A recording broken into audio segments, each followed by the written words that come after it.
Hey, good morning. It's Patricia Murphy. It's Monday. This is Seattle Now. Boeing is moving company headquarters again, even farther away from the city where the company was founded. This time, they're going to Northern Virginia. Jon Ostrower, editor-in-chief of the Air Current, will explain what it says about how Boeing sees its future. But first, let's get you caught up. The city will pay $200,000 to settle a lawsuit over the mayor's missing text messages. Seattle Times reporters sought the texts sent by Mayor Durkan, Chief Best, and others during the city's racial justice protests in the summer of 2020. Those texts are public records and supposed to be preserved, but many were deleted, which we only found out thanks to a whistleblower in the mayor's office. In addition to the fine, the city will start using new software to archive messages. Pilots with Alaska Airlines will decide whether to take things up a notch in their ongoing contract dispute. Ballots are out today for a vote on whether to authorize a strike. A yes vote wouldn't mean a pilot strike right away, just that they're on board with one if negotiations don't work out. Results will happen later this month. It was a rainy start to boating season over the weekend, and yes, it is going to keep up this week. Forecast says a chance of rain stays in the picture through Saturday. National Weather Service says that 1 week into May, we've had almost 2 inches fall on Seattle, more than we usually get all month. Almost 20 years after it left Seattle for Chicago, Boeing is picking up and moving its headquarters again. The company announced late last week it's packing up for Northern Virginia.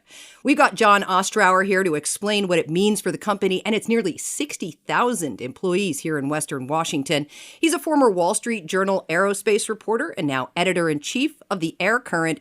Jon, really good to talk to you. Thanks for taking the time. Thanks for having me. So it was 2 decades ago that Boeing left Seattle for Chicago, and that was a pretty big deal here where the company was founded. How big a deal is this move from Chicago to just outside D.C.? I think what it does is it begins to reflect where the company believes its future lies. And it's not that they're not going to be a commercial aircraft manufacturer. They absolutely are, and they are focused on getting their existing slate of airplanes out the door and delivered. But I think what it does is it underscores sort of the focus of the company closer to not only the seat of government, but also serving to mend a lot of the fences that have been broken over the last several years, whether it's the relationship with the FAA and the 737 MAX development, the crashes and the grounding that followed, its relationship with the Pentagon around troubled development programs around its KC-46 tanker, and also with NASA around development of the spacecraft that was intended to ferry astronauts to the International Space Station. So they've got a lot of work to do on that front. Like we talked about, Arlington is very close to D.C., and Boeing's defense contracts are critical to its business. Pentagon is its single biggest customer. Will this move mean anything for that branch of the company's operations? Is this a shift towards defense and away from commercial? It's an important signal to tell about where they think that the future of Boeing is pointed.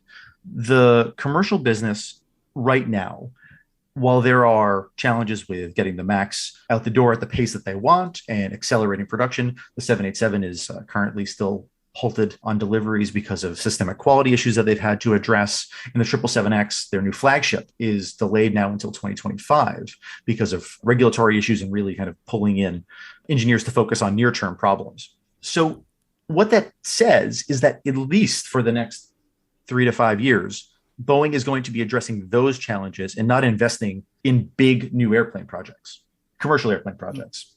Boeing still has a very large manufacturing base here in Everett and Washington. What is this going to mean for them? Ultimately, the future of production in Renton in particular, where they build the 737 MAX, hoping to build at ever higher rates in the coming years, the future of that doesn't run through Washington State. It really runs through Washington, D.C. And it's really a question around a particular part of a bill that was actually passed at the end of 2020 related to how airplanes are certified. All of Boeing's airplanes have a particular type of alerting system, except the MAX. So the law that was passed by Congress requires newly certified airplanes to have this system. And that is an enormous cost and enormous delay. And they need Congress to act to either give them an exemption or they'll be forced to redesign part of the airplane if they don't meet the certification requirement by year end.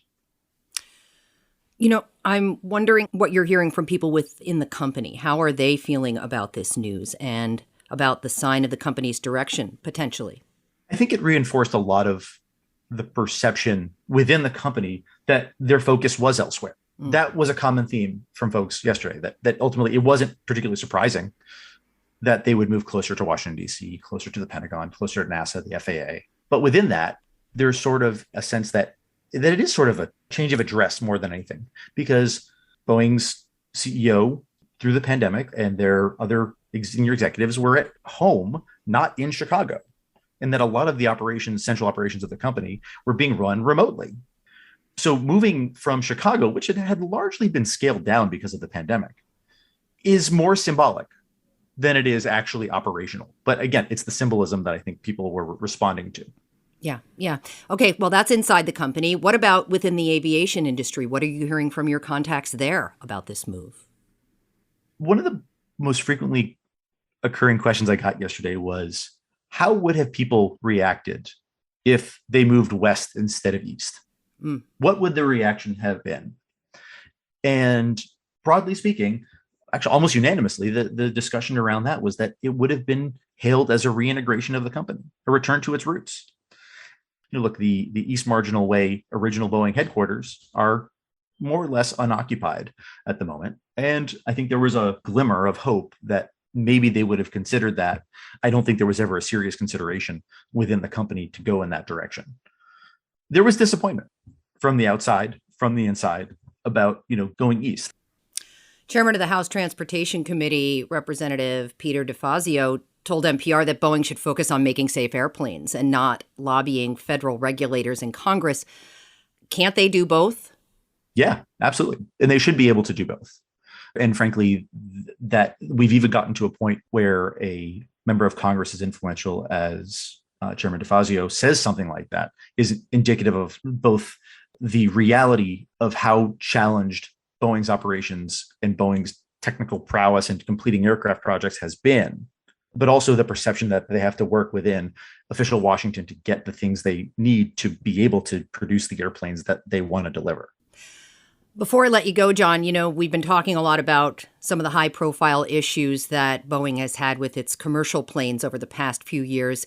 I wonder if this move tells us anything about how it's planning to address those issues. It does not.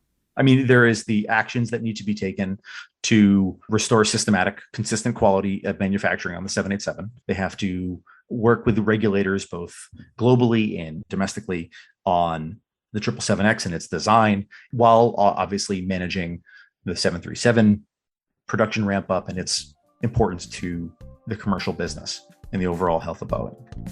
But moving to DC doesn't necessarily address that.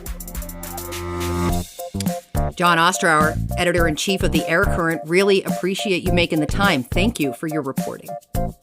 Thanks for having me. Appreciate it. Thanks for listening. Clare McGrane produced today's show with help from Jason Pagano. Matt Jorgensen does our theme music. I'm Patricia Murphy. See you tomorrow.